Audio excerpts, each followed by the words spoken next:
Ladies and gentlemen, will you please give a warm welcome to the Right Honourable David Owen of the City of Plymouth.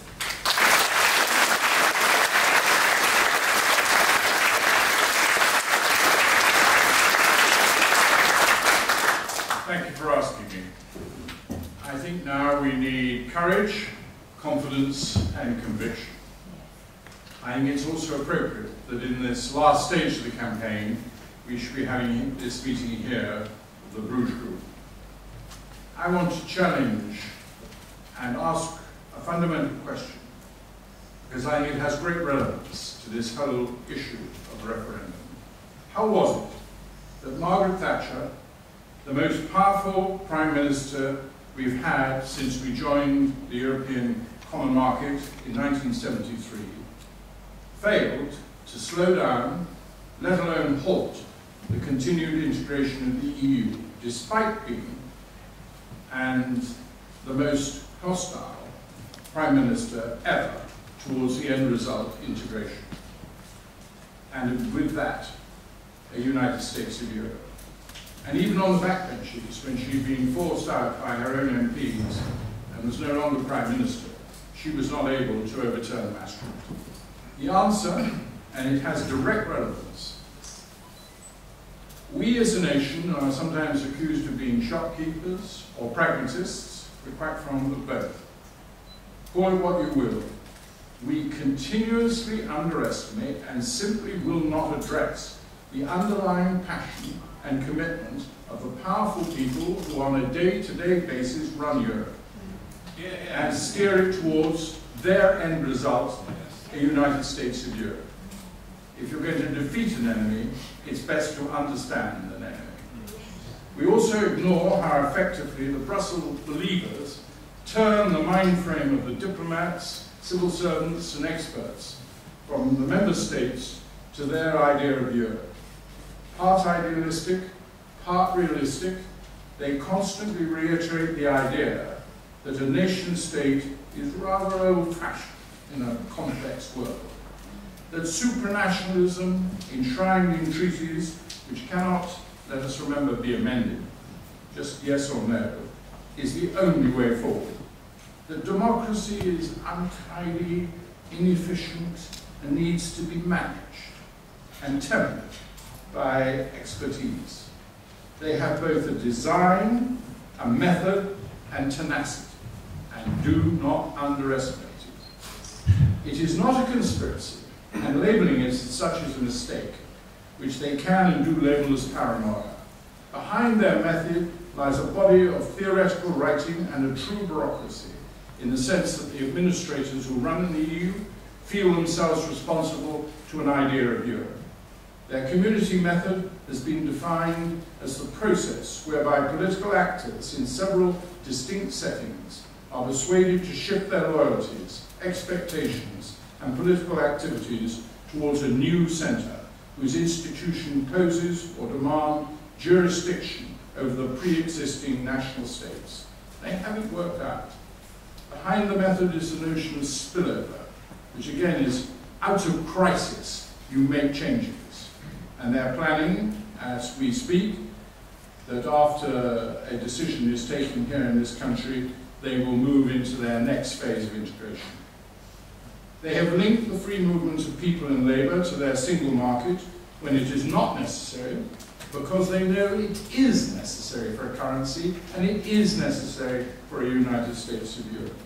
As a result, there's a complex interlocking structure that measures its achievement by the extent to which it acquires greater central power. And they have managed cleverly to keep the European Parliament as their ally. All this is underpinned by an overriding federalist ethos within the European Court of Justice. Put very simply, unless we vote to leave now in 2016, we will pass a tipping point in powers and laws transferred from the UK, which means we will have gone beyond the point of no return in our capacity to govern ourselves. The common market and the community never came close to this tipping point, but now with the Union and a common currency, we are crossing over the line. TTIP does this in relation to the NHS. The EU Charter for Fundamental Rights does it for the law. Now let us look at defence. Surprisingly, it came very high initially on the agenda of Europe, but as we know, it was effectively defeated on the 30th of August 1954 in the French Assembly. De Gaulle, like Margaret Thatcher, was a very strong leader. He hated the very idea of a United States of Europe. Yet he was eventually persuaded to drop his Fouché plan in 1962 to deal bilaterally with Adenauer, forge not peace, that was done by NATO, but real friendship between France and Germany. And when I asked, are there any benefits of all this, I would certainly say yes. That has been a substantive benefit, the interlocking of the civil service and the French and German people. Now, at this moment, there is a German paper circulating in Brussels and Berlin which advocates detailed plans for progressing an EU joint military headquarters and shared military assets.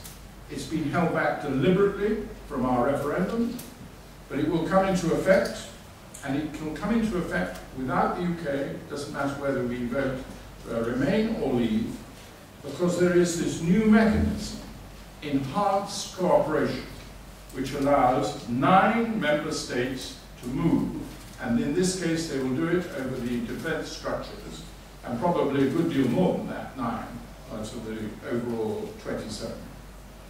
Now, people who ought to know better are involved in a soft shoe shuffle in the EU to diminish NATO and pretend that the EU can fill what is fast becoming a yawning gap in our military capabilities in Europe.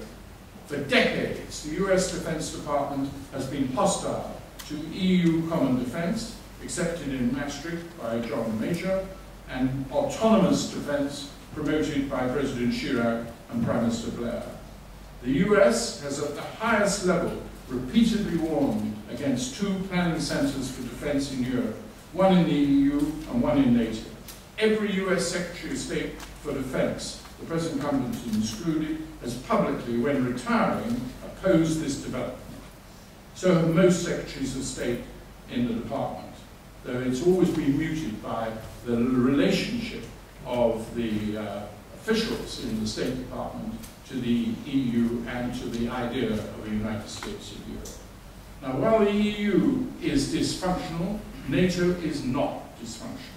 NATO would benefit today from a solely committed British voice, not one hovering between it and the incredible concept of EU defence. Incredible in the sense that it is not remotely credible. It is a pretense. By the people's choice, not its elite, Denmark is already one NATO country that is already not allowed by their laws to involve themselves in all the EU defence arrangements and treaty language. A core priority, when I hope Britain leaves the EU, must be for the UK to strengthen our support for NATO, help improve the alliance's capability to act cooperatively to preserve peace and security, and including dealing with ISIL, wherever it surfaces. Now, President Obama's attitude to some of these issues has changed the White House atmosphere, and who knows what's going to happen in the United States politics in the future. When I'm asked about my own attitudes, I'm not too defensive. I don't mind changing my view if the facts change anyhow. But there have been 2 phases in the EU development. Some of you have a long history of being against all of them. I personally am not residing from believing that the common market was potentially a good thing, and the European community was certainly manageable. Where everything, in my view, went critically wrong was in the whole development of the European Union. And I must say this, I think it was a terrible shame that Margaret Thatcher did not take the criticisms of putting the monetary union into the single act by Nigel Lawson when Chancellor as seriously as she later did realise. Because there is no doubt that that built a momentum towards monetary union. And this is the way they act. And this is why I think it's extremely important to analyse all this pretty carefully. She was advised by Charles Powell, her Foreign Office Private Secretary, who I now know to say he knows what Margaret Thatcher would have done. I warn you against, in any way, describing what somebody would have done were they alive at this present moment in time. But personally, I think he's wrong. Now, how could it have happened? Charles Moore, I think she's very privileged to have him as a biographer, a very thoughtful, and both books so far I think have been brilliant. He explained it, and I recommend his words to you. The builders of Europe, explains Mrs. Thatcher's position, the builders of Europe saw the EEC as a continuous progress in one direction. They used each treaty, declaration, protocol, directive, and so on, as the building block for the next. Mrs. Thatcher was very suspicious of this, I'll say that again, both as a method of proceeding and because of the nature of the goals. But she was also trapped in it. It was a condition of membership. I believe that analysis is correct, and we today are in grave danger of becoming ever more trapped. The euro is a far-reaching experiment which has proved to be a broken-backed project, as the Bundesbank always said it would be, and as many people in this room, and I'm certainly one of them, believed. It coincided, of course, with a significant name change from community to union. It has created a dysfunctional EU, and there seems no sign of that changing. Now, in the midst of the global crisis of 2008, a crisis developed in the Eurozone. That Euro crisis is still with us. Poses a question at the heart of this referendum debate. How long do you continue being associated with a failed currency? How long do you risk what might happen? I won't say anything about the Prime Minister because you said it all. Why does he never talk about the risk of staying and only talk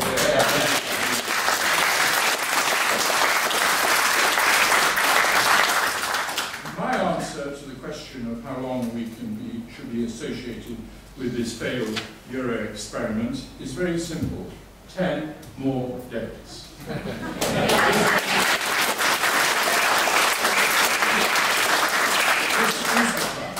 And we must seize the opportunity to leave. To remain is to stay shackled to failure, with no prospect of reform in the euro. To leave is safer, and will restore, rejuvenate, and re-energise a global UK. Now, I don't wish to decry an idealistic belief in federalism. People's views have waxed and waned on that on the continent. In this country, there's always been very little support. It's usually been associated with the young. And I can understand why they might think that it might be possible at some future date to create the United States of Europe. But all the evidence is that it is quite impossible to do it with the support of the people of this country. Poll after poll shows 15% of people of this country are prepared to contemplate this issue as a maximum. And yet, it is on our doorstep. It is here and now. And we must call it for what it is. In 1962, when I first became a Labour candidate for Torrington, and the only question there was whether or not I could save my deposit, the then leader of the Labour Party, Hugh Gateskill, spelt out the choice for the people. He didn't say don't go into the common market, but he warned. And he had spent time with Monet, and he had spent time with Spark. He was a serious figure. And he realized that their intention was very clear. They didn't hide it either, the founding fathers. They wanted a United States of Europe. And he said, if we were to become a mere province in a United States of Europe, it would be the end of 1,000 years of British history. And he was right.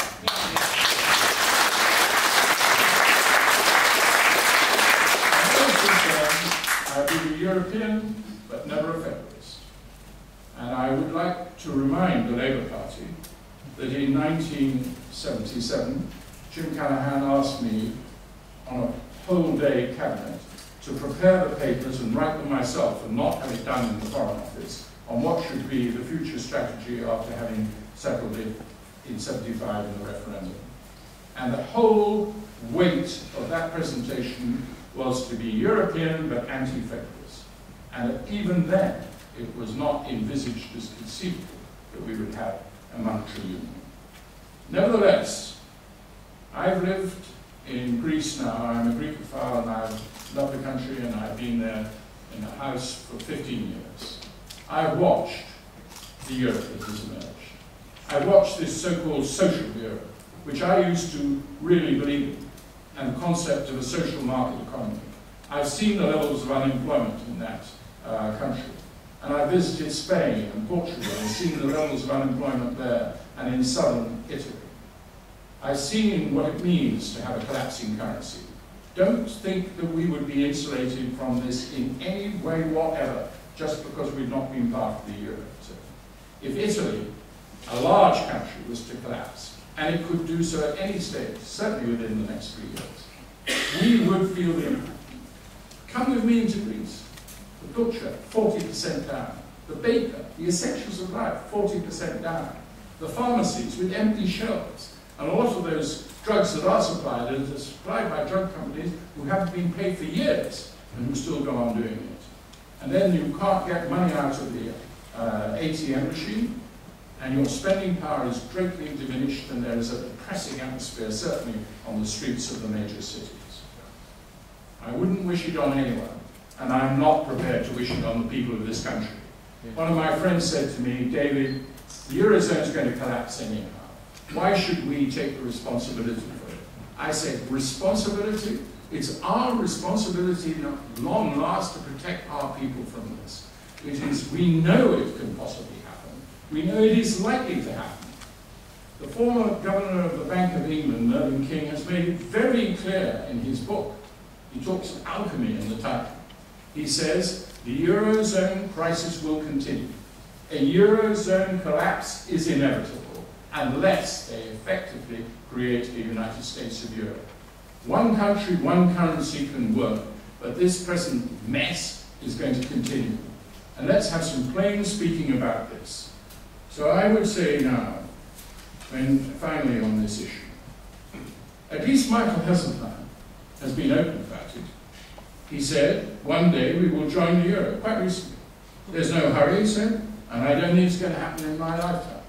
When he's 83, so you don't have to wait long on that prediction. And I am absolutely convinced, when we went through the whole of the argument about the euro, and we were being told, I was virtually banned from certain places. The Financial Times, that great supporter of the euro and all its works. And time after time in this debate we find the same people who told us with dire consequences for the British economy if we went into the euro are now saying exactly the same thing and usually denying they ever said it. Fortunately, there are some records of their position on this. So I say, look carefully. I warned you about defence. Have a look at another federalist development in the EU's pretentious foreign policy. That's their Foreign Office. They call it, of course, blandly. They're great ones for christening things with user-friendly words. It's called the European External Action Service, the EEAS, replete with embassies in 140 different countries, a foreign service staff of 3,400, spectacularly doubled its budget in 3 years from just short of 500 million euros to 1 billion euros in 2015. The European Court of Auditors has heavily criticised the expenditure on lavish dividends. Increasing the External Action Service of the EU is, for sure, to endorse a foreign and defence department of a government. Be clear about it. When you go into these sensitive areas of foreign policy and defence policy, they say, oh, well, we have a veto. But I'm not even sure we really have one now. There are a lot of complicated pressures on foreign policy, which make it extremely hard to veto. We do have a veto still in defence, but as I explained to you, that doesn't stop enhanced cooperation. So, the advantage of leaving the EU is the clarity of objectives it brings to the whole development of Europe. It will end the pretension, the besetting sin of the EU. The UK will return to self-government, making its own laws, controlling its own borders, with a point system for immigration, and be free to trade as it wishes worldwide. Yes, there will be difficulties, we don't deny this, but I'm not going to exaggerate. Far from being of itself damaging, the UK leaving allows the EU, if it can summon the will, which I profoundly doubt, they can resolve the Eurozone crisis, and probably a good deal better without us. But we've already sold the pass on the whole thing. I mean, in the document lodged in the UN by David Owen, there is this clear-cut statement that we will not veto any aspects of monetary union. And furthermore, we will facilitate deepening. Deepening has immense significance in the Brussels. The method, the community method, is the word they love. If you tell them you're encouraging or allowing deepening, then the light goes into their eyes. They see the United States of Europe coming much more quickly than they expect. So, I don't think that leaving would be damaging. Leaving, in my view, allows us to return to making judgments which we as a people have long undertaken in the past and can easily assume today. We are becoming big players, frankly, in the EU as it is, outside all the main projects, whether it be the Euro or Schengen or of these things. We're told that we've got the best of all worlds. I believe if we send the signal of remaining, we will soon find out we've got the worst of all worlds. And I believe finally with one thing. You speak to your members of parliament about one issue. If the people vote, as I hope, to leave, then they have an absolute obligation to take the European Communities Act of 1972 and repeal it.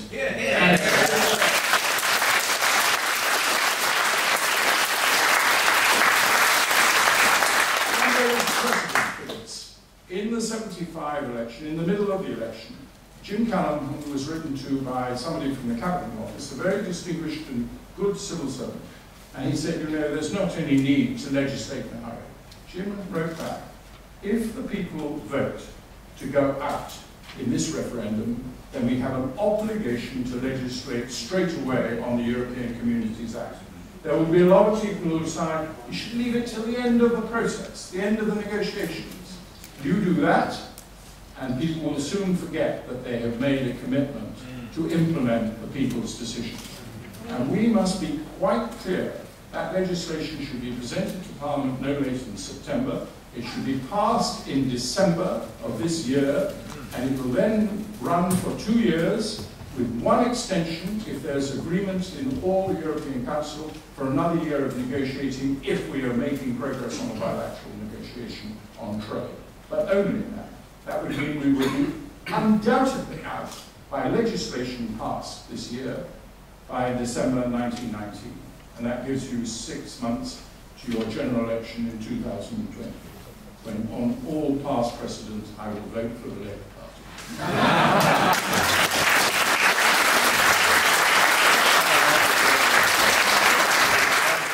Ladies and gentlemen, will you please give a warm welcome to a great patriot and a great conservative, Andrew Rossindell.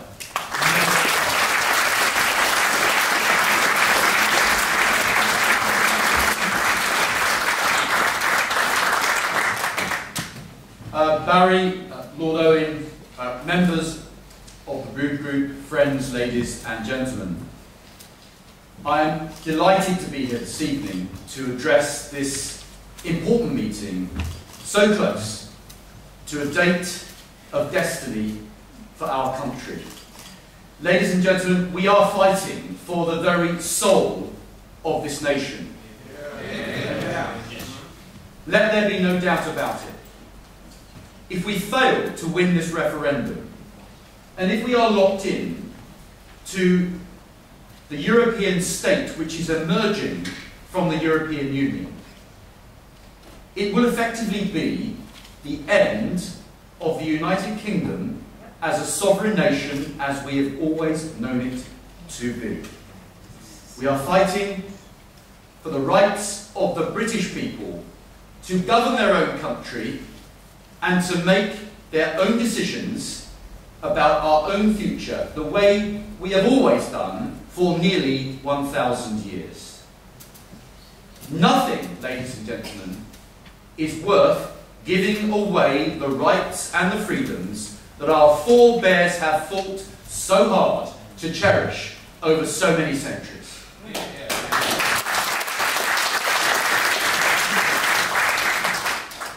We are fighting, I believe, to defend the sovereignty of our nation, the sovereignty of our sovereign, our longest-serving monarch, a lady that has served this country so well for so long.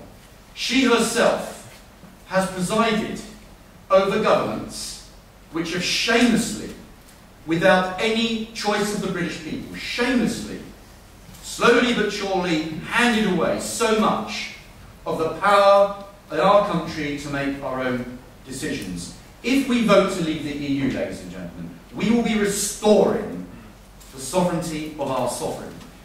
She is the ultimate constitutional power in this country. I was taught at school that the Queen has to sign every act of Parliament. We call it royal assent.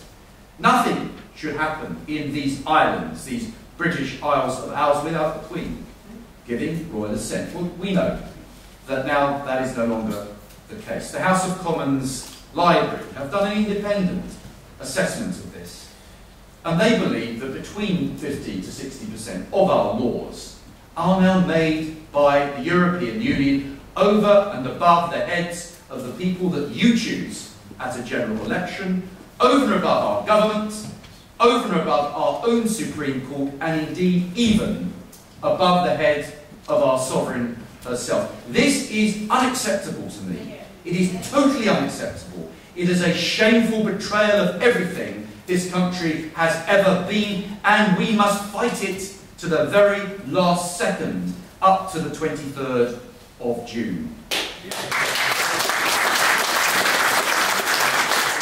There is, ladies and gentlemen, something deeply unpatriotic, I believe, about the In campaign. They seem not to like our country. They say they do, but I don't think they do. I don't get the impression they're passionate about Britain. I think they are, deep down, they don't like it. Deep down, they don't like what Britain is. They don't like what we could be. They've got a pessimistic view of this country. They see Britain as a country in decline. It's only Mrs. Thatcher really that reversed that decline and showed us that we could be great again. And she sort of inspired the country to believe in itself and the people to believe in this country once more. And it's only since she left office that once again we are back on the road of having leaders who want to manage our decline. Well, on the 23rd of June, I believe if we win this referendum, everything can change again for the better. We can take back control of our country, make our own decisions, lead by example, and Europe will thank us for this. This isn't just a battle for us. This isn't just a battle for the United Kingdom and for all of us here in this room and the whole of our country. We're actually fighting a proxy battle for the rest of Europe as well. I think that most countries in Europe will one day thank the people of the United Kingdom for seeing how awful this entire monstrous European Union has become. We are setting not only the British people free, ladies and gentlemen, we will be setting the people of Europe free as well.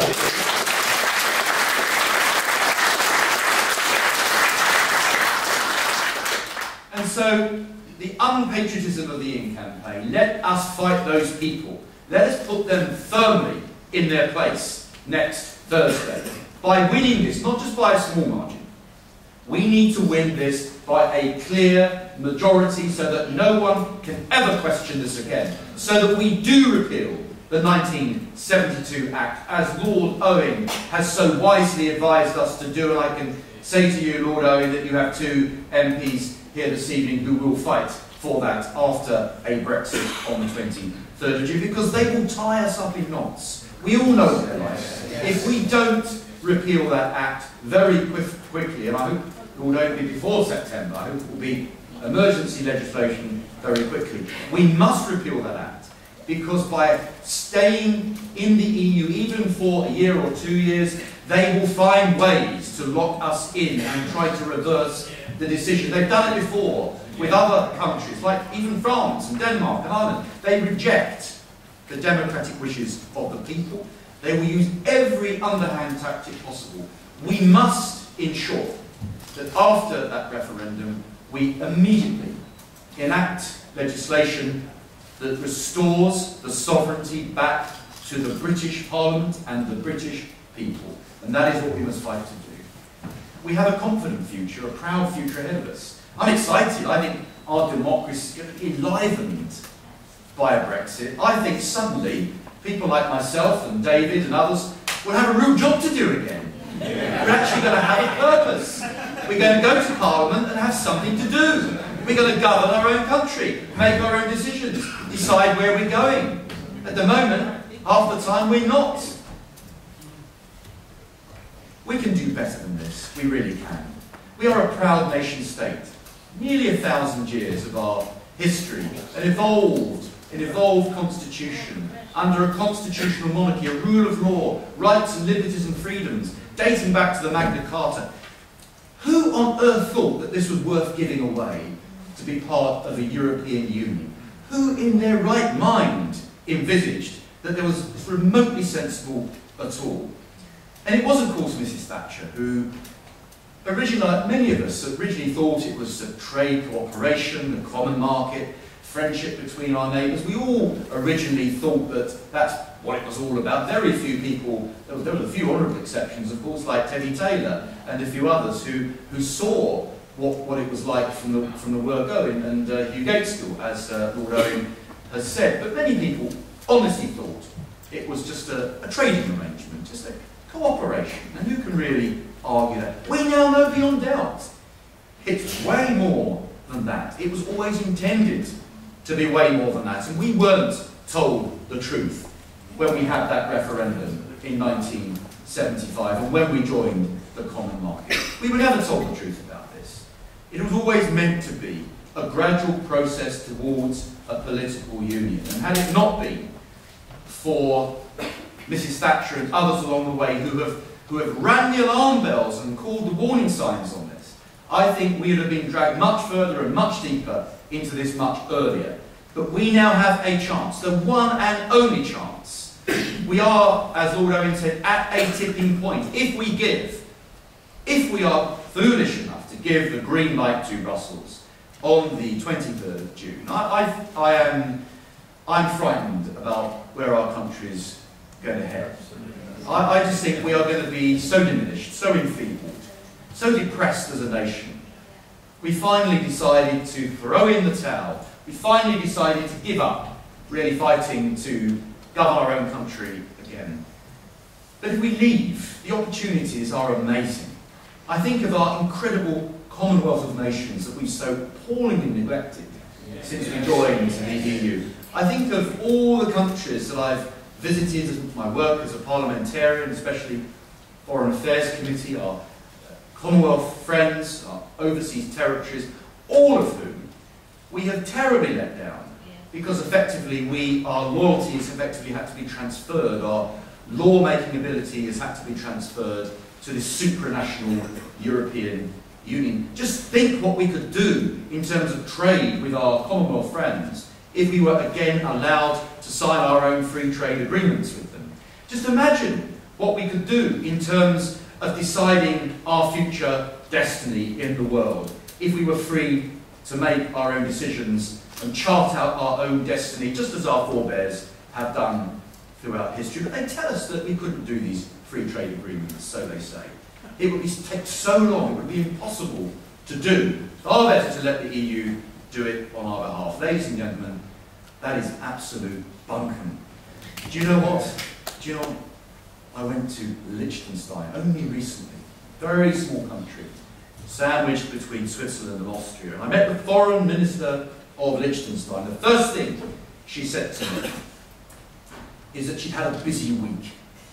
And I said to her, well, Minister, what have you been doing? And she said, well, I've just come back from my meetings with the Foreign Minister of Indonesia and Malaysia to agree on the final terms of our free trade agreements we are signing with them via the European Free Trade Association, which they're still part of, with Switzerland, Norway and Iceland. And I was gobsmacked. I thought, really? Liechtenstein having a say over a free trade agreement and joining up with those countries to trade freely? And then she said, yes, in fact, we've got free trade agreements with about 30 or 40 other countries. And her PA then proceeded to print off a list of every single country that they have got free trade deals with, plus the list of the other ones that they're about to negotiate and sign free trade deals with as well, which included India. And I think to myself, what has happened to the United Kingdom that our Prime Minister would not be permitted to even do a free trade agreement with countries with whom we have most in common, like Canada, like Australia, like New Zealand? What has happened to this country that we welcome in people from the EU without any control, without any checks, to come and live and work permanently in this country from countries with whom we don't necessarily have that much in common, but we turn people away and treat Commonwealth countries as second class? I just think, ladies and gentlemen, this whole thing has taken Britain in totally the wrong direction.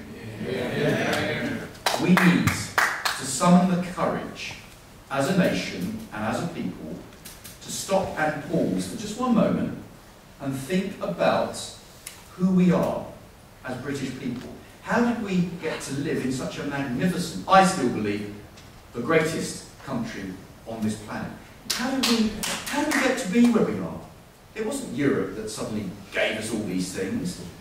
It's the British people that showed courage, that were adventurous, that decided themselves and made their own ways throughout our history and gave us what we have today. We are the inheritors of what our forebears created. It isn't worth giving away. It's never been worth giving away. And those who have given most of it away up till now were wrong. And we have to put that right. But we will only have one opportunity to do that. And that is next Thursday, by voting to leave the European Union, restore Britain's right to govern its own destiny, and to give Her Majesty back the sovereignty that she has lost. Ladies and gentlemen, not only vote to leave, when you leave this room tonight, for goodness sake, do not go to any more meetings like this between now and next Thursday. None of you belong in rooms like this in the next 10 days. Every single one of you, please, volunteer in your local constituencies. There is campaigns raging across the country. Our strength is our grassroots activism. Every single one of you here can deliver leaflets. Every single one of you here can knock on 300 doors in the next 10 days, 30 doors a day, and persuade people. Every single one of you can take 1,000 leaflets and hand them out at your local railway or tube station. Every single one of you can go to a polling station from 7 AM to 10 PM and stand there the entire day with a smile on your face and a Vote Leave badge and show to people that we are flying the colours and we are passionate about what we believe in.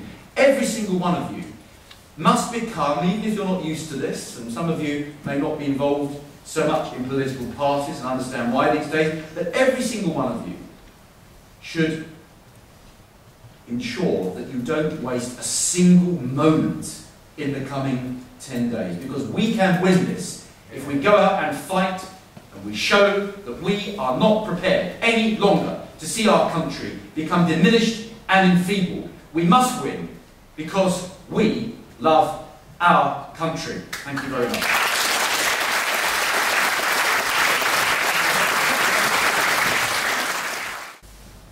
Ladies and gentlemen, will you please welcome David Nuttall, Member of Parliament.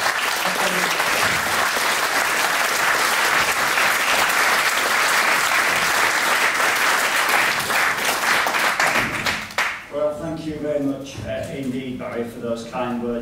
introduction, and it's a great pleasure to be able to address the Bruges group once again this evening, and indeed a great honour to follow Lord David Owen and my colleague from the House of Commons, Andrew Rossindell. Let me say at the outset, I want to pay tribute to the work of this group for the stalwart support that you have given to the cause of redrawing our relationship with the European Union over the years. As Barry has just said, it was actually back on the 24th of October, not as your notes might indicate the 25th of October. It's funny how these dates stick in your mind, that I first moved a motion in the House of Commons calling for a referendum with the option for voters to vote to leave the European Union.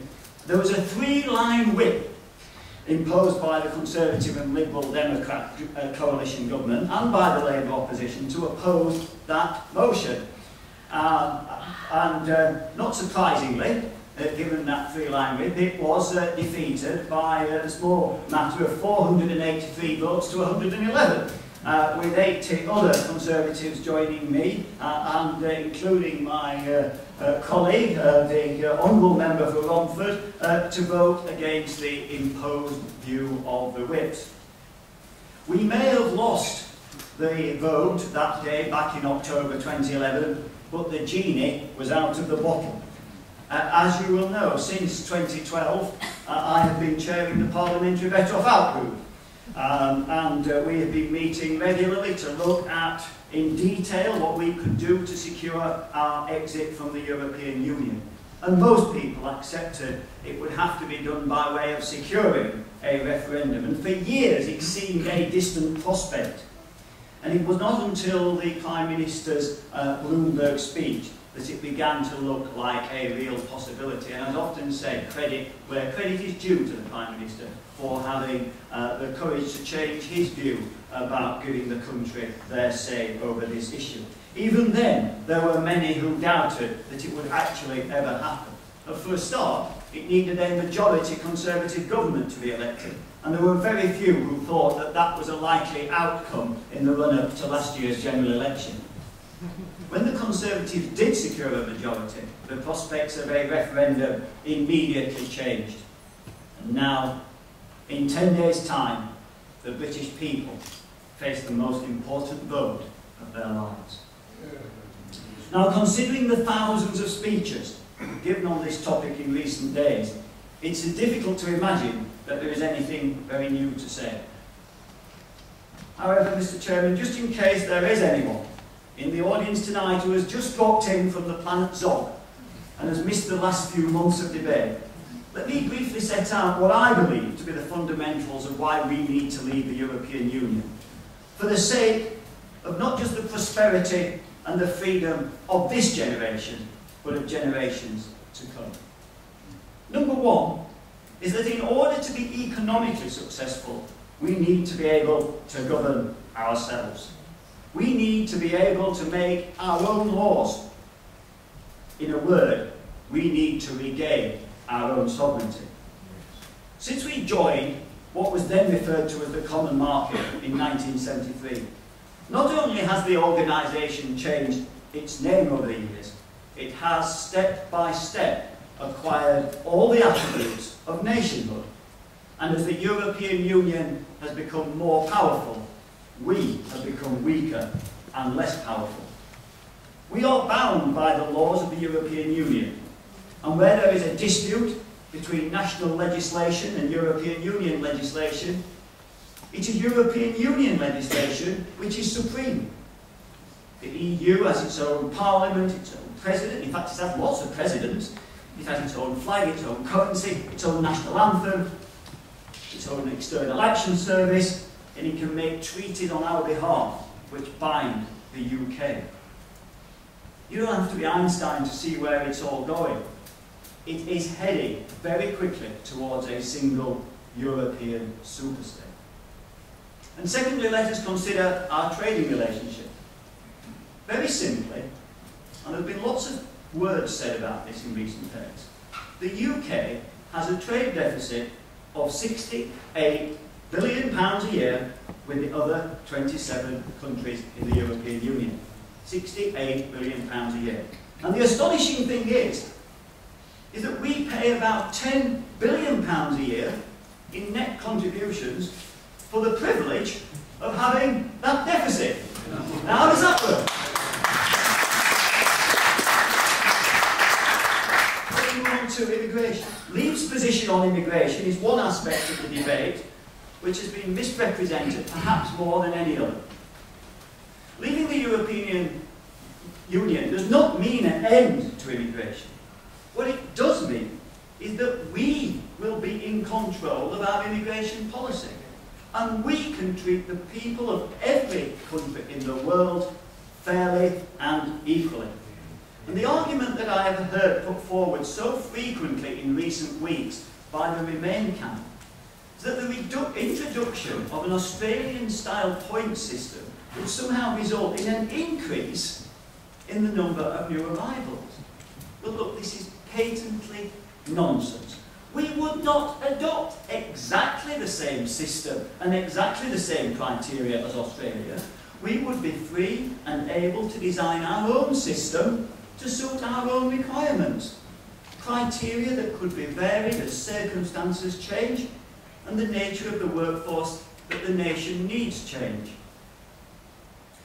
Now, before I turn to what I think the outlook for our relationship with the European Union could be, let me say a few quick things about the candidate. In a referendum, just as in a general election, trust is everything. And in my view, there is absolutely no need for those of us who argue we would be better off out of the European Union to exaggerate our arguments at all. It is a fact that we buy more from the other countries in the EU than we sell to them. It is a fact that free movement of people makes it virtually impossible to control the level of migration into the UK. It is a fact that every year we pay billions of pounds more into the European Union budget than we get back.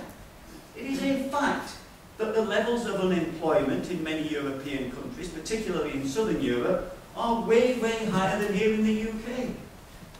There is no need to exaggerate these basic truths.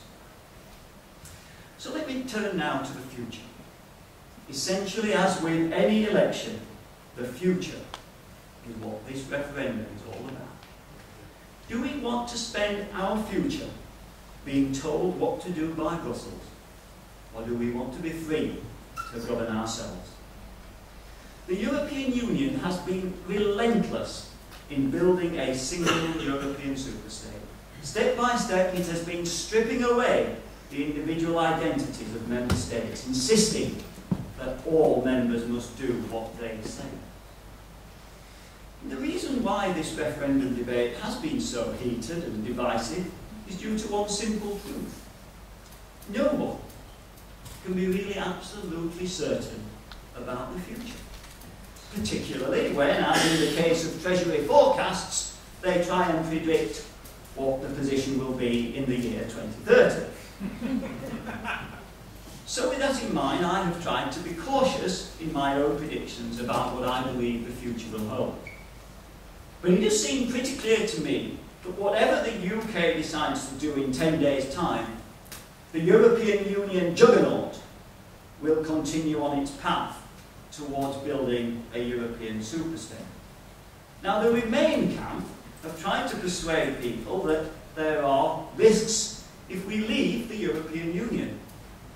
But make no mistake, there will be massive uncertainty over what life would be like if we stay in the European Union. I'm happy to try and convince people that everything would be fine if we stayed, but disastrous if we left. We have heard very little from them what life would be like if we stayed. And one thing is sure, things will never be the same again, whatever the result. Claims and counterclaims have been flying back and forth. But let us concentrate this evening on what we actually know about what the European Union has in mind.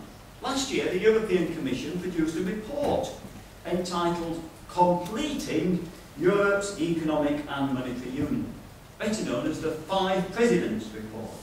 It proposed advancing the European project on 4 fronts: the economic union, financial union, a fiscal union, and crucially, a political union. The report proposes the European Union imposing common standards over a wide range of areas. Closer union over jobs, closer union over business, closer union over the environment, closer union over public administration, closer union over taxes. Of course, this report is just one part of their plans to expand the European Union's sphere of influence and control. There are many politicians across the European Union who would like to see a single European army. And the European Commission will continue to push for harmonisation of tax laws across the European Union.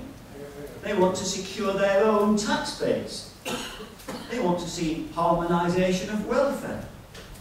Human rights legislation is already destined to be under the control of the European Court of Justice, thanks to the Charter of Fundamental Rights. How long before they extend their powers into having a harmonised curriculum for all school children across the European Union?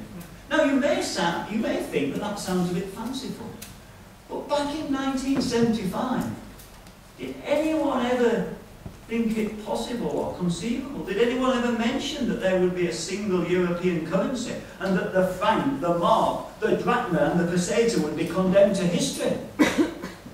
If we vote to stay in, one can only imagine the pressure that we will be putting in the UK to integrate further and further and further.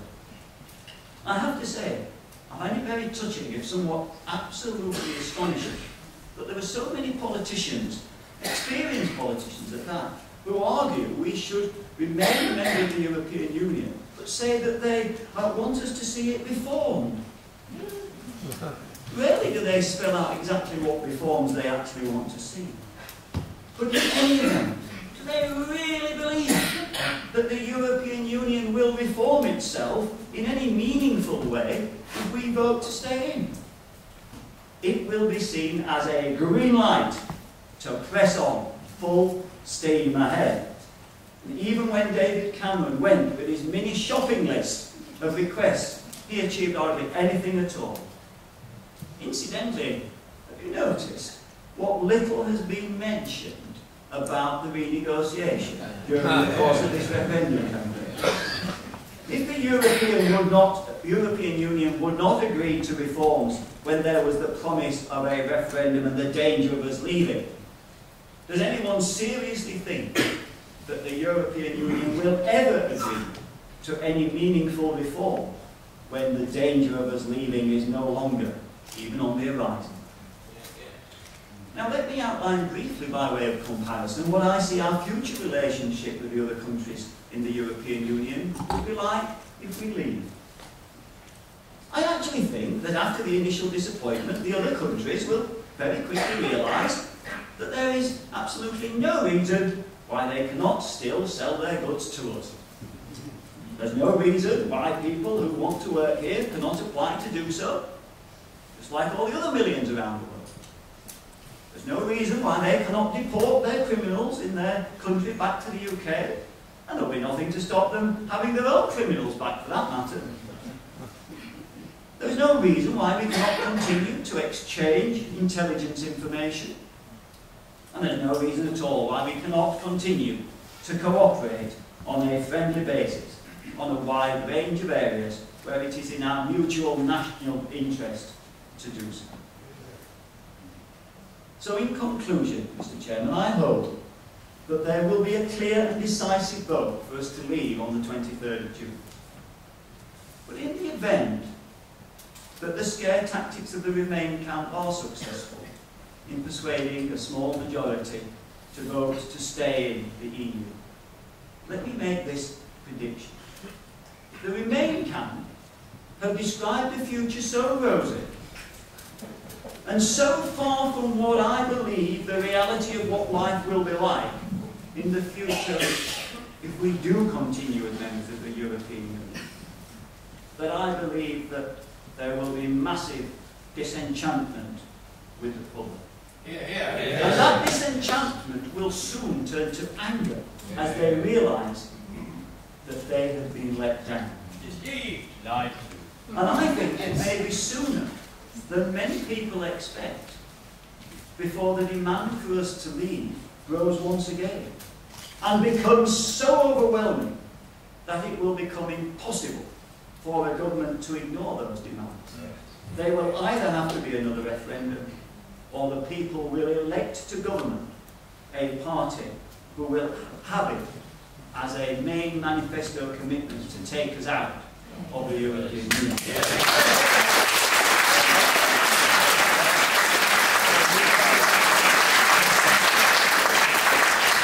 But let's all hope that in 10 days' time, the British people have the good sense to seize this opportunity to take back control of our country, take back control of our laws, take back control of our borders.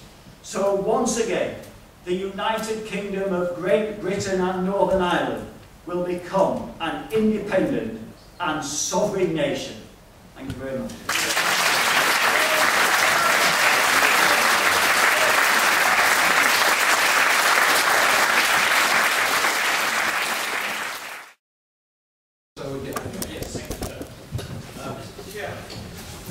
Mr. Chairman, I have a question really for all the speakers, but it leads on from Lord Owen's statement that this battle is only really going to begin once we've voted to leave. The question is whether we're actually going to manage to get a majority in the Commons to repeal the Treaty of Accession in 1972. That seems to be absolutely crucial. Thank you very much indeed, sir. Very important question. Lord Owen, your comments.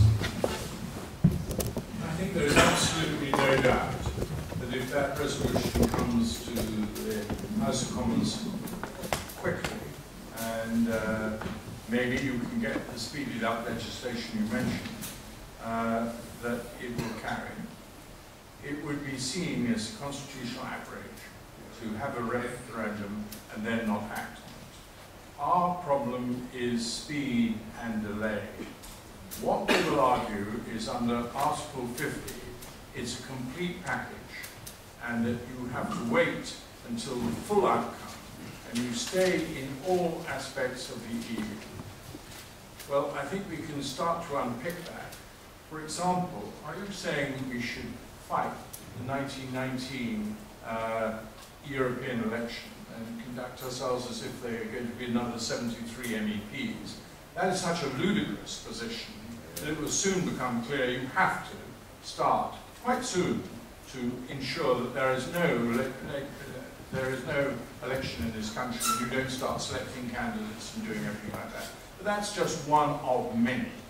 And there is no doubt that the way the treaties are crafted on defence, foreign policy area, that is one you can separate out right away, and would actually be the most powerful one to separate out because it is the clearest and the most specific. And we have somewhere else to go, which is to argue all of those issues of foreign policy and defence inside NATO. So I think that if we start absolutely determined on this issue, the Prime Minister said he will implement his words. He said in the House of Commons, I will sign the Article 50. He used the word I. Frankly, we've had that from too much from Blair than to have it from Cameron. Both of them are developing exactly the same presidential mission, advised by the same person who was the Cabinet Secretary. We have got to stop this. They have got to accept that the first thing that happens is a new cabinet has to be formed, and this cabinet has to have papers in front of them. Do you realise, as far as I can understand, at no stage were papers put before Cameron made his decision in 2013, before the manifesto commitment was made, and before the legislation finally. On all these issues which they now do special Treasury tests and run models and do all of this, none of that was ever done before these decisions. Now why? And why did the civil service force it through? Because there was a genuine belief that this was a perfectly rational choice for people to take, and that it could be either or. And it was only when they suddenly realised, when Cameron came back and found his negotiation rejected by the press and by everybody, he suddenly realised he was lose. And from that moment on, they've unleashed all these activities to point to you as if there's no choice. So your point is essentially correct. We can get that legislation through this year. We could probably get it through in the first 6 months of 2017, but don't count on it. And by 2018, I don't believe you'll get it through. You know, you've dedicated opponents in your own Conservative Party, you know, and they're clever. They won't move right away, but they'll play for time. And their argument with Article 50 is a package deal. That's how they want to interpret Article 50. We better not sign it.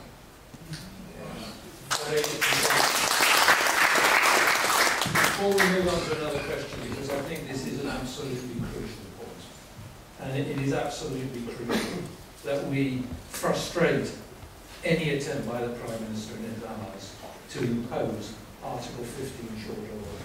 I would like a comment on this subject from our two Conservative members of Parliament here as to whether the mood in the Conservative Party in the House of Commons will be sufficiently strong to resist such a move.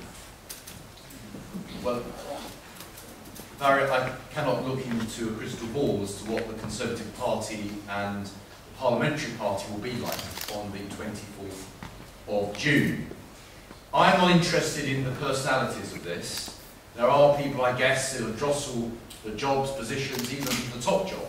What I'm concerned with is that whoever is Prime Minister after this referendum actually fulfills the wishes of the British people. Yes. And if David Cameron is willing to give an absolute commitment and act on it immediately, then I think people like myself and David would applaud him for doing so. I'm not sure he will do that, frankly, and it worries me deeply that they will try all sorts of tricks to keep us in, as Lord Owen has said, delay for time. We know what type of things they're capable of. The fact that British people have voted, at the end of the day, they'll try and find all sorts of mechanisms around that.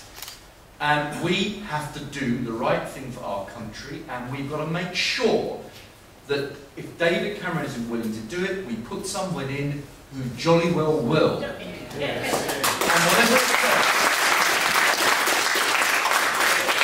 And whatever it takes, we have to do that.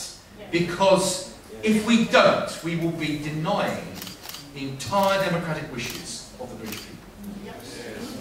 Can I just say one thing about the speed at which government can operate when it needs to? Last week, when it was discovered that the computer had crashed for about an hour within hours, the next day, there was new legislation brought before the House to extend the deadline by 2 days. It had only been out for less than 2 hours. So governments do have the capacity, when needs must, to move with remarkable speed. When it suits their own purposes. I'll be bearing that in mind when they try and say, oh, it's all far too difficult this, and we'll need to think about it for a few years, and we'll need to set up a commission to look at all the implications, and then there'll have to be a subcommittee from the Department of Industry to look at the effects on industry, and we'll then have to have another subcommittee to look at the effects on foreign policy, and before long there'll be another general election, and the referendum will be forgotten. Well, look, I certainly won't be wearing that, I can tell you.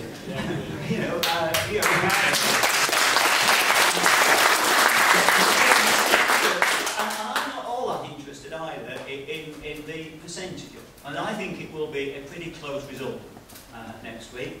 I don't think there will be an overwhelming vote either way. I hope there's an overwhelming vote to leave, but the reality is that I suspect that it may be fairly close either way.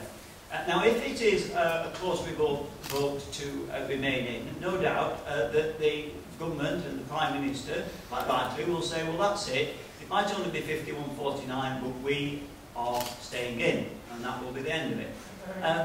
Equally, if it's 51-49 to leave, then as far as I'm concerned, we must leave.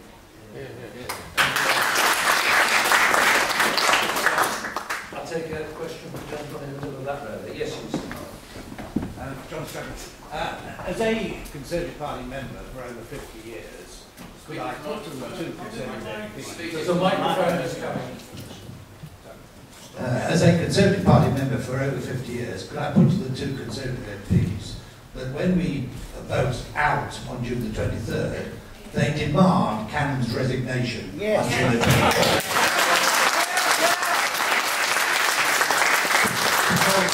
Many Conservative members have been so insulted with the way in which this campaign has been run by the Remainers that actually they have told me, many of them, that they will never vote Conservative again whilst ever Cameron and Osborne are running this party. So if you want the party to survive, then Cameron has got to go on June the 24th. Okay, well, I'm sure our Conservative members of Parliament have heard what you've said.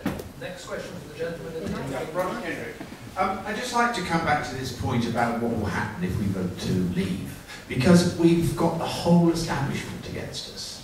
We've got the whole civil service, the CBI, the BBC, an awful lot of the press, a lot of the media, and the whole thing has been rigged against us throughout this whole campaign. You've only got to listen to the BBC a little bit. So my question is, I mean, how do you get a team together that has got the strength and the power to push this through? Because there's no way in the world David Cameron is ever going to do it. And nobody who's part of his coterie is ever going to do it. I mean, he's advised by people who are ex the Commission. So somehow you have to do something that's radical, and we can't do it. The only people who can do it are the Conservative MPs, because they've got 450 people in Parliament who are going to vote against it. So exactly what are you going to do to get a team together to make this work for us? Thank you. Could we just turn to Lord Owen, because he has immense experience of government and the workings of government, for a comment on this? Well, I think you start, and you would say this, wouldn't you?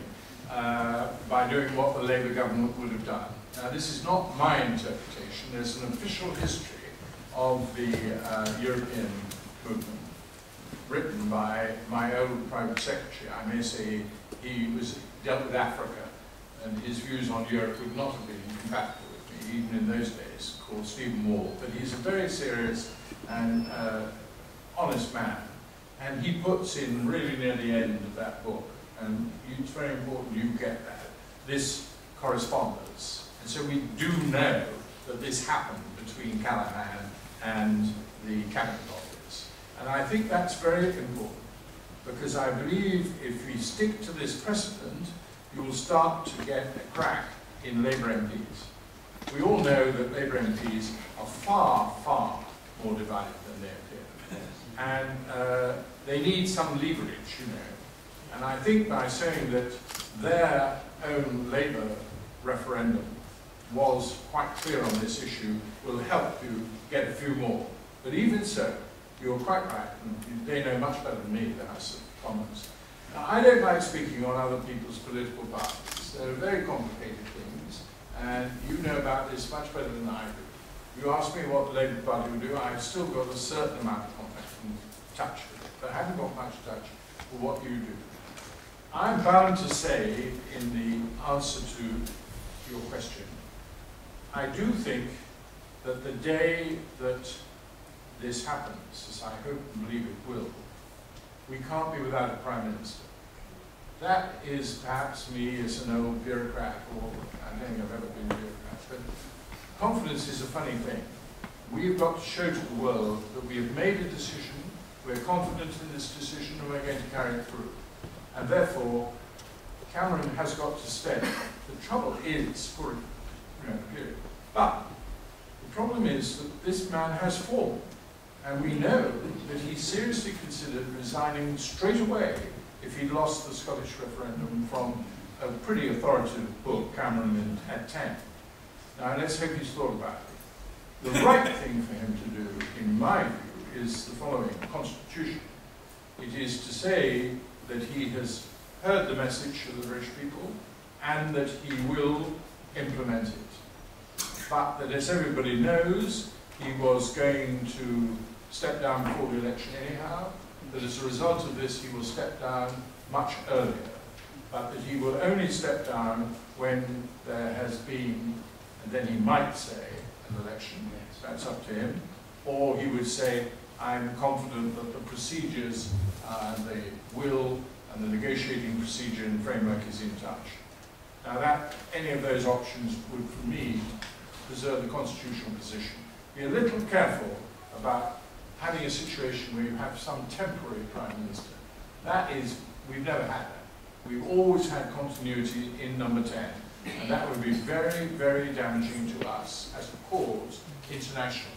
So I must urge you to always keep that in mind. There has to be a continuous Prime Minister.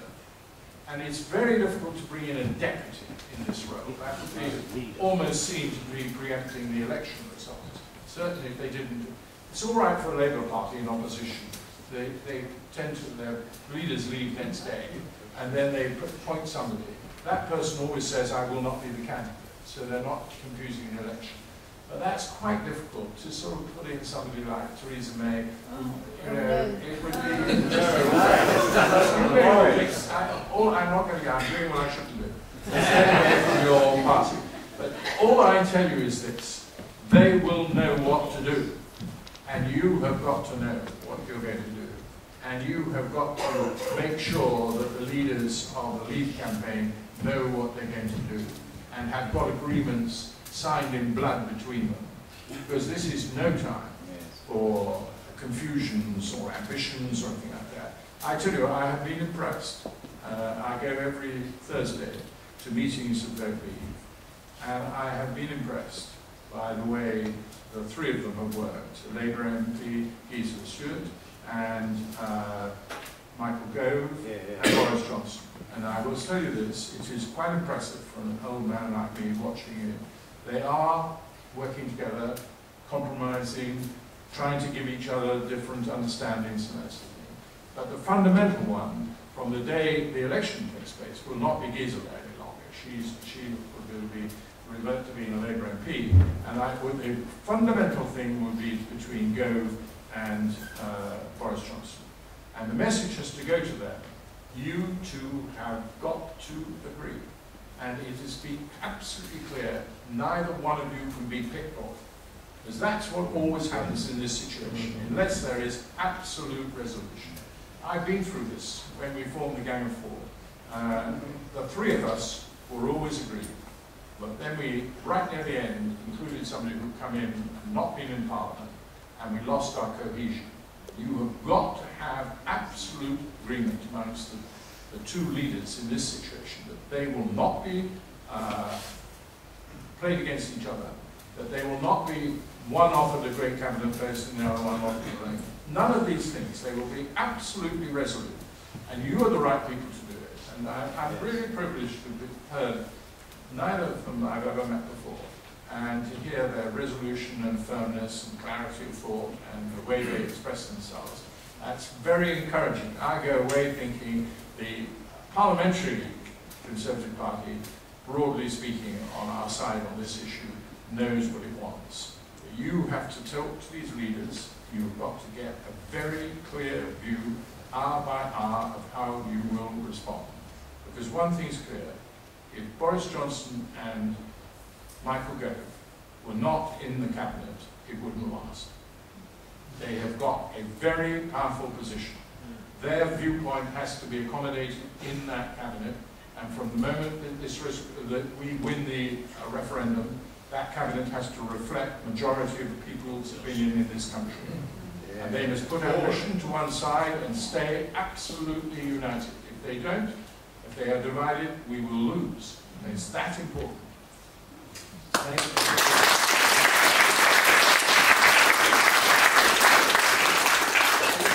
Thank you for those words of wisdom and authority and experience. The next question, gentleman in the king's time. Yes, a gentleman. Hugo van Randwick, I work with the Bruges group as well. Thank you very much for the three speakers and really impressive and inspiring speeches. I just want to ask Andrew a question. You've been to Liechtenstein. I'm a firm believer that, supporter of EFTA as a stepping stone at least. I just wondered, they have a special provision for opting out for controlling immigration, and I just wondered whether that had come up at all in any of your discussions that they basically can run their own immigration to suit their own country. And just wanted to see also what their other expansion plans were for EFTA and free trade agreements. Thank you. Well, of course, we should never have left EFTA to join the so-called common market. Had we stayed in EFTA in the first place and evolved that into a free trade organisation, including Britain, we wouldn't be having this debate today. The reality is that Norway, although it's part of the EEA and has, I think, signed up to things which are not good and we would never sign up to, the reality is that it's possible through EFTA to have trade arrangements without the free movement and without the political interference that we have via the EU. And as Hugo has mentioned, Liechtenstein is a case in point. They don't have free movement with the rest of the single market countries, and I think that EFTA is most certainly a potential option for the United Kingdom. What I don't want to do, however, is to box us into one particular model. But I do think that once we've got our sovereignty back, once we can make our own decisions for ourselves again, then it gives us opportunities to work with EFTA and expand the concept of free trade, which is really all we've ever wanted. We never wanted a political union. There was never any demand for a political union amongst the British people.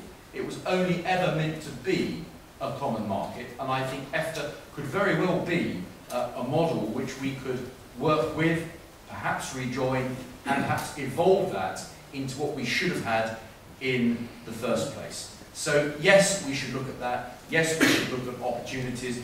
What we don't want to do, however, is to put ourselves in a position whereby we've only got one option.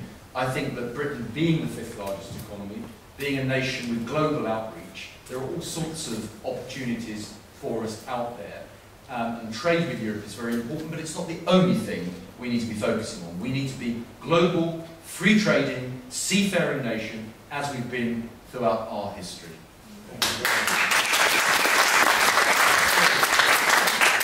Yes, gentlemen, yes, just go back another row. Yes, that one. Yes, sir. Gentlemen of the panel, thank you very much for the most excellent presentations, very heartening, and I hope people have got their courage together. As a confirmed Commonwealth supporter, I have been all my life. I've lived in a Commonwealth country for 30 years, Canada, which passed NAFTA, North American Free Trade Act. We didn't pay any money to Washington or to anybody else for the privilege of trading with our neighbours, the United States and Mexico. If you had said to any Canadian, by the way, the United States will be calling the shots and you'll have to do as you're told, it would never have succeeded. No Canadian I know would ever have accepted any such proposition. But of course, as you have said already, the British people were never given that opportunity to accept or refute such a demand. It was done by stealth. So NAFTA is a possibility that could be worked very quickly here, and we've got people quite capable of doing it. And it won't take 7 years or whatever they keep saying in the Remain camp. That's absurd. I wish, though, that the Leave Party, when questioned about what would happen after we leave, would simply say, we have nothing to worry about. We have our Commonwealth family and friends, and we have the rest of the world who are friends, and Andrew knows a great deal about that because he's interested in overseas territories. We have nothing to fear. And I just wish that Leave would give that message clearly, firmly, with some conviction. Thank you so much. Thank you. David, would you like to make a quick comment on that? Because I know you're on the Leave Policy Committee and the campaign. It is very difficult to meet your demand for clarity and deciseness on this issue, because they have mobilized the trade unions of prime ministers and presidents and heads of government. And any position that we announce that we want to do, they will close immediately. And you've seen this, Schäuble has now closed, actually. Personally, I'm pleased. He said the single market, as it is, the Norwegian and the Iceland option will not be available to us. Only it was carefully done, but that was what he was saying. And personally, I think that's helpful. I don't think you can go much further. I did visit Canada at the early part of the campaign, and I spoke in Toronto and I spoke in Ottawa. And I am absolutely convinced that once we are free and able to sign our own treaty amendment, you will get an agreement with, over CETA, the Canadian agreement, which is very quickly. NAFTA is a very interesting possibility. It is certainly couldn't even raise the issue until the American presidential election is over. It is much more likely to come from the right than the left in Washington politics. I think it's a second element, and I personally think it's probably 5, 6 years ago, another presidential election before it could be on the agenda, but it might be able to come up with. But the more we are detailed about this, the more difficult it is. And you know, they line up, the head of WTO rubbished us joining WTO, which is our absolute right. So we have to be extremely careful on all these options. And so the criticism implicit, which you said, is right.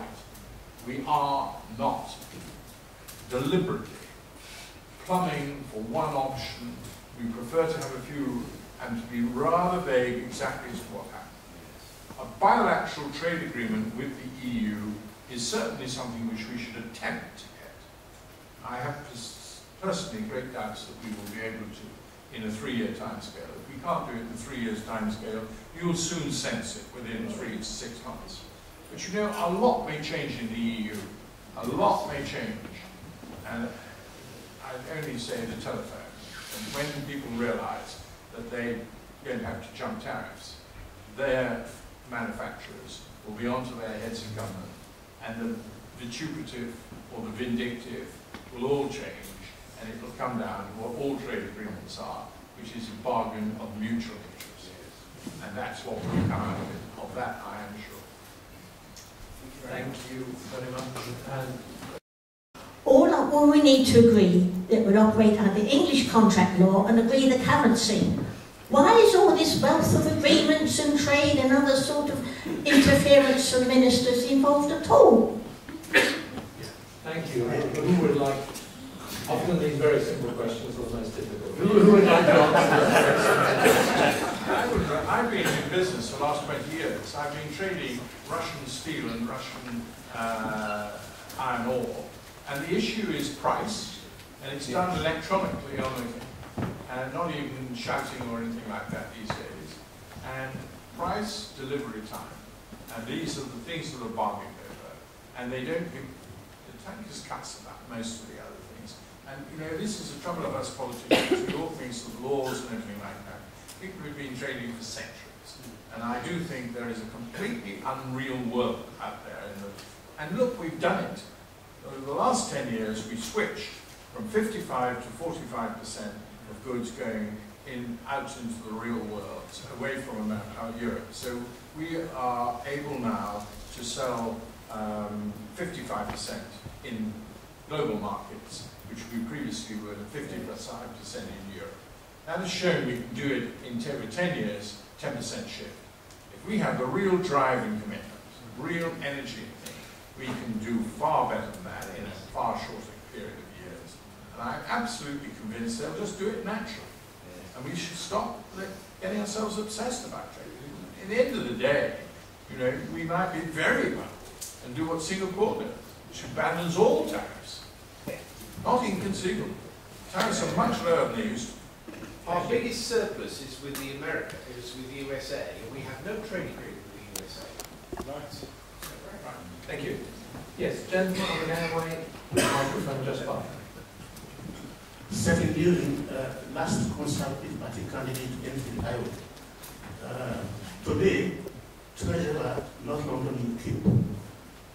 What's knocking on doors, unfortunately, what my experience is that too many people are convinced and deluded that the European Union have been responsible for sustaining the peace in Europe, when in fact it is NATO. Yes. Please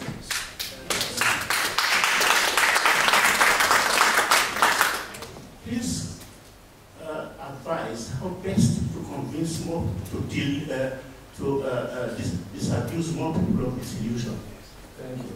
David Nuttall? Yeah. I've been asked this question many, many times. And the simple answer is this, that what guarantees peace has not been this bureaucratic monster of the European Union. In fact, if anything, if one looks at what's happening now with barbed wire going up all over Europe, and the German Chancellor goes to Greece, and dressing up as Nazis and saying, look, you're doing to us something that the Nazis never did. So things aren't looking too good actually when one looks at it from that point of view.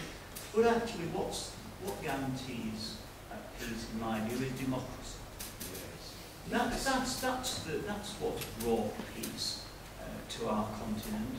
It's democracy, and the spread of democracy, and a strong democracy, free and fair elections, so that if you've got a government that you don't agree with, you can throw them out and replace them with one that is more to the people's liking. And that's what guarantees peace and stability. And of course, that's exactly what is lacking with the European Union. You can't throw them out, so you can draw your own conclusion. Thank you very much.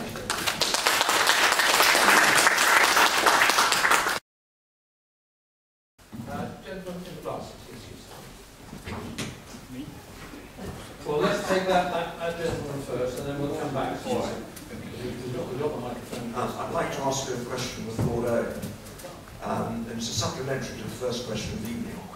We've talked about what may happen in the House of Commons, but in order to repeal the 1972 Act, there'd have to be a vote or a sequence of votes in the Lords. Now, you will know, and I only have a perception of it, that the Lords are probably more for Remain than the Commons. And they have the added advantage that none of them have to face the electorate later for the decision they make. What is your perspective on that? I think it's exactly the same as I said. If you go early, they will not dare to do it. And if you wait, they will be there helping the waiters, the people who want to wait. They're stuck with diplomats who all have a very long record of completely committee support for everything that is European. And we would be in a very small minority. So we have to face that reality. But we are not, it's unconstitutional to ignore the view of the people. Therefore they won't do that. They're clever actually. They won't walk into this trap. But they will wait, and they will, as I say, use another argument. So it won't be like this. They will hope that Cameron will move on Article 50 with an interpretation that Article 50 is as a whole. And this is, they will say, against my arguments about Callahan, we didn't have Article 50 in 1975. And if you look at Article 50, it is very, very difficult to interpret exactly what's happening. And it's open to any form of interpretation in some respect. And that's why it is absolutely fundamental fact that there has to be a cabinet which has got a majority for the people's view. It doesn't necessarily mean they've all got to be people who voted to leave. They've got to have a grouping which you're pretty confident is not going to behave as the government has behaved over the last 3 months.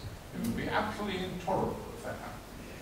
And therefore, we have got to win that battle first in the cabinet, because they put forward legislation. And if they put it forward, I believe most Labour people will also support this. I cannot emphasise enough this issue of speed. And I know what their argument will be. It will be, this is a package deal, Article 50, you wait until the whole thing is being negotiated, and then you repeal the European Communities Act. Up until then, we go to all these meetings, we have all the things. The answer to that is, there is one area which we are ready to negotiate over the EU, which is trade. That is what has to be ring-fenced in the legislation, and that we would agree will be left until we can make take the plans, even on trade.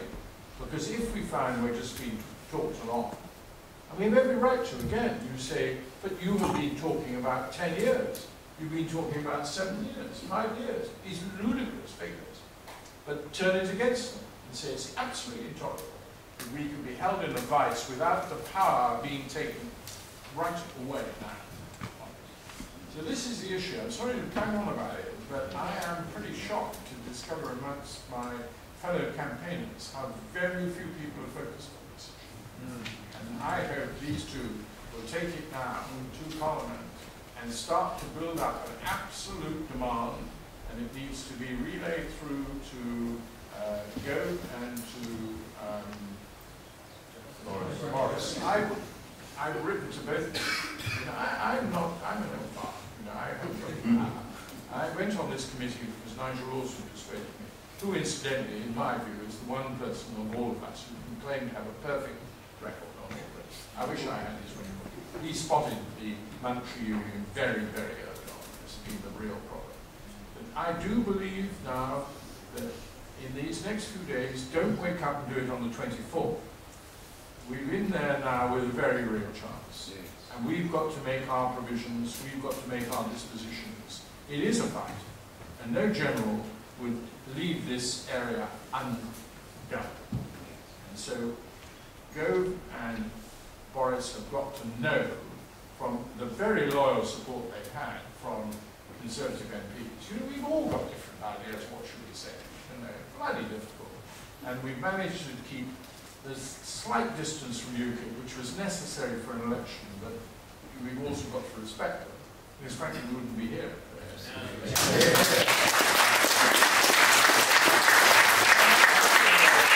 Part of this whole thing that dumps on UKIP. I had an open public meeting in my old constituency, Plymouth, with the MEP for the West Country, Lord Dartmouth, and he proceeded to give an exposition of trade of unparalleled clarity and effectiveness, recognition of the fact that he'd been at Harvard Business School. And we're now tweeting very much some of his own things and putting them around. So it's gone quite well. We've all of us got reasons how we would do things differently. But Boris and Michael Gove need to be held to account by the 100 Tory MPs. You've got to know what you're going to do and do work on this issue. You don't leave it until Thursday. Okay. Very briefly, Barry, in that in 1999 you mentioned in my introduction that I stood in the European elections that year, but William Dartmouth was on the same slate of candidates as I was. Okay, just to follow up one further point on this. Really, as David Owen said earlier, the concept and practice of cabinet government has changed a lot since Cameron and Thatcher. And sofa government has become the predominant style. And I suppose I've been surprised to the degree to which government has effectively been run by two people over the last year or so. And government isn't effective and broad enough if it's only run by two people. So, Lord A, do you think that Boris and Michael Gove should now be speaking to other members of the Cabinet so that we have more of a Cabinet decision about this come Friday? Because, as we saw with the referendum in Scotland, things can move very fast, and Prime Ministers have a lot of initiatives within their power. Well, I don't know the honest answer to that, but the members of the Cabinet that came out, some of them well before both Michael Gove and Boris Johnson, and indeed myself, I think they have worked together with the team, and I'm sure they're thinking about this. You know, these two are in a very strong position to take this forward. Unity is being good, and we are briefed on what members of Parliament are doing, and you know, they are grouped and they act as Conservative members of Parliament, and they are, because they have constituencies, are building up a really serious general election machine. But of course, outside there are a lot of other constituencies where there's no machine. I just have a view, have a disciplined view, keep your discipline.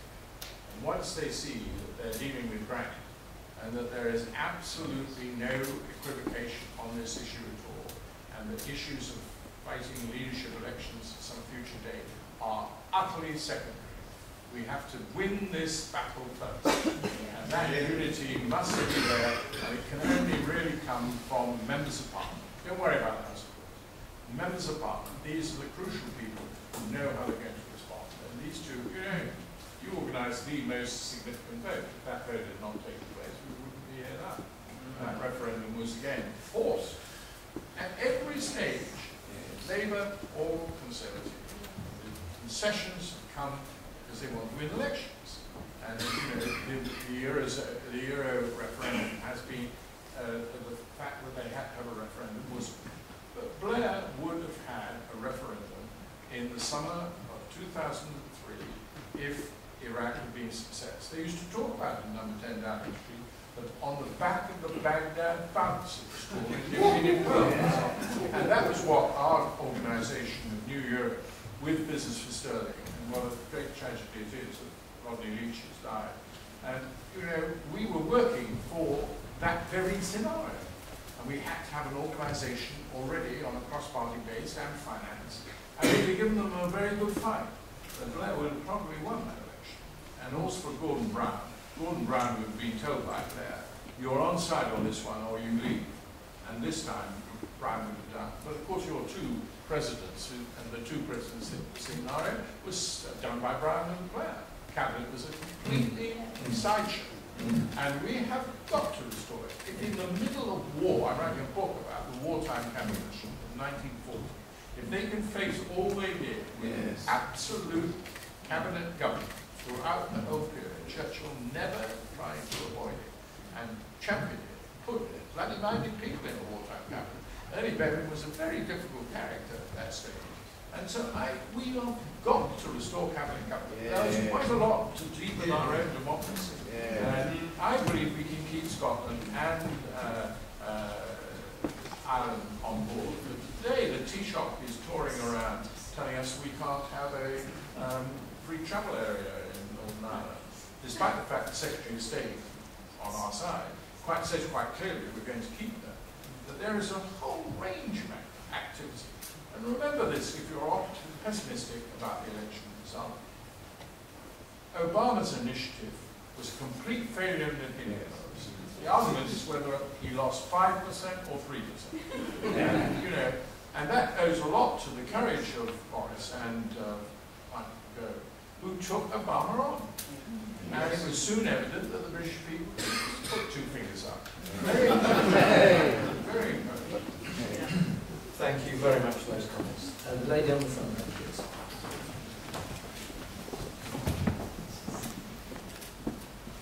First, I must say thank you all so much for your immense courage and hard work to get us where we are today, and especially to you, Lord Owen, for your absolute truthfulness and humility.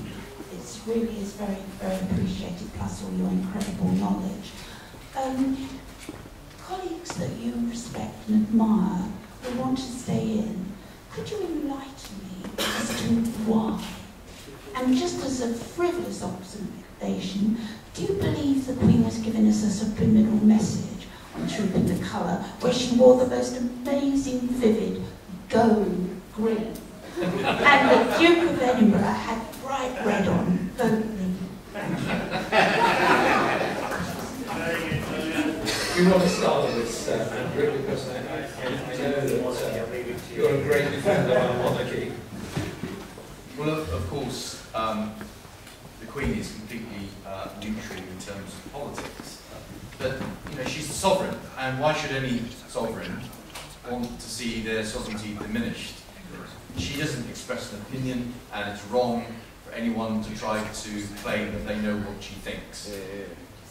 But I think, personally, that anyone who has served the country in the way that Her Majesty has done, in such a magnificent way, I cannot believe that in her heart she wouldn't want to see Britain be a strong, proud, independent nation.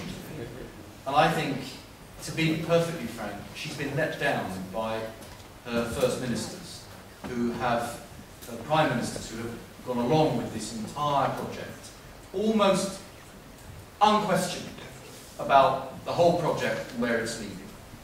And I think it will be a glorious and happy day if we leave the EU and if we regain our independence and regain our right of self-determination as a nation, a free and independent nation again.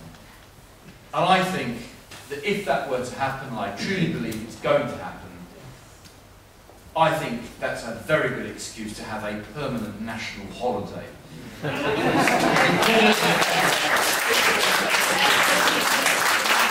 I would actually call it Britannia Day. Because we as a nation have achieved more, I think, than most countries throughout our history. We've got so much to be proud of. And if we've got the courage to, for once, do what's right for our country and stand up to this nonsense, I think we will be stronger and prouder and completely enlivened again as a democracy. And so if that happens, we're going to be a happier country. We will be a happy nation again. So I think, I've been an MP 15 years, and I actually think that all throughout that entire period, I don't think we're that happy about our politics or our democracy. And there's something needling away that we don't like. And I think it can be summed up in this whole European Union project. It's taken something away from us. It's somehow diminished us in the way that we act and think and proceed. And I think that by restoring everything and giving us the power and giving us a job to do again, I just think I think it's going to be a huge celebration. And I, for one, will be leading that celebration.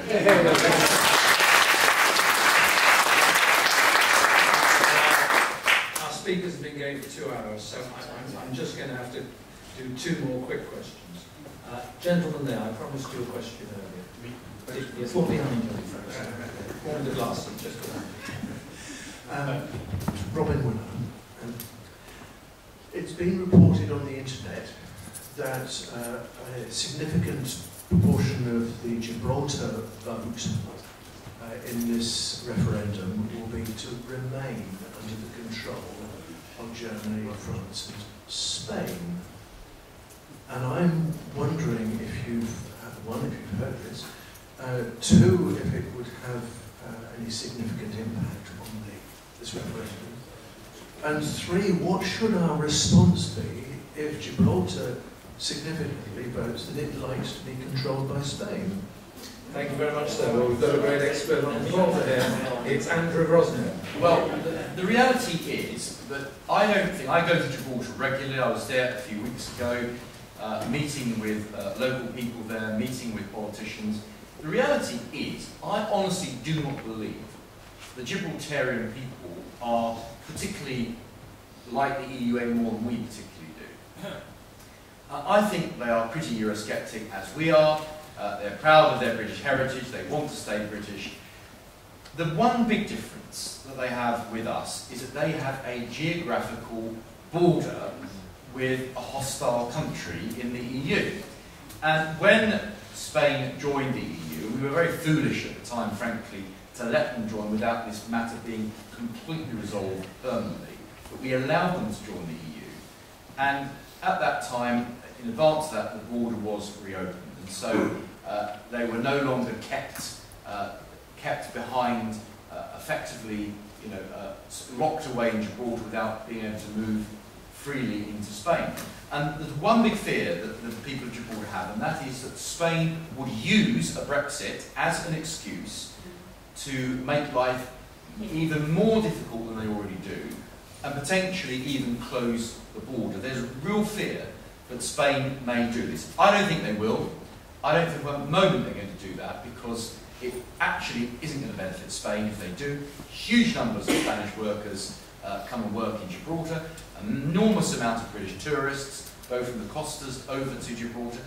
Frankly, it would be an act of immense aggression against the Gibraltarian people if they did that, so I don't believe they'll do it. But let me tell you this, there is one simple solution. And if you had a referendum in Gibraltar, I believe we voted through almost unanimously. If a British government, a new cabinet, a British government, offered the people of Gibraltar to become an equal part of the United Kingdom, in other words, no longer is it an add-on, an overseas territory which isn't quite equal to the rest of the UK, if we were to give them the opportunity to be constitutionally a part of the United Kingdom with their own elected Member of Parliament, they could be removed from the UN list of territories that need decolonising, not that they really do, because they have self-determination. They'd be removed from the UN list, they'd be treated equally British, and with the devolved situation we have in the UK, there'd be no problem with self-governance in Gibraltar, with their own localised laws, their own tax policy, etc., just as we're now giving to Scotland, Wales and Northern Ireland. So this is perfectly doable. The people of Gibraltar would overwhelmingly accept that, in my view. And then, if Spain picks a fight with Gibraltar, they're no longer picking a fight with Gibraltar, they're picking a fight with the United Kingdom. And we should defend Gibraltar in exactly the same way as we would defend our own constituents should they be under threat from a foreign hostile power.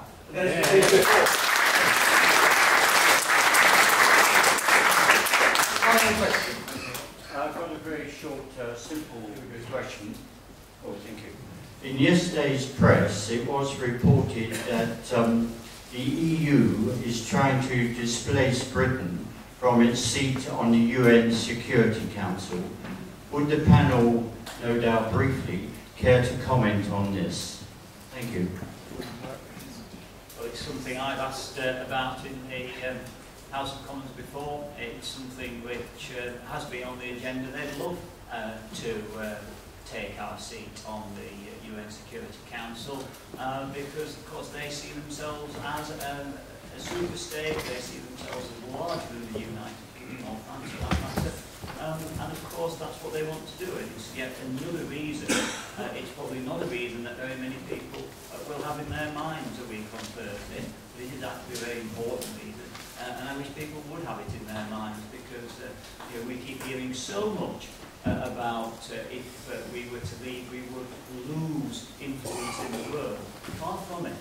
If we stay here, we'll certainly lose influence because that will be one of the things which they will have in their sights. Thank you very much.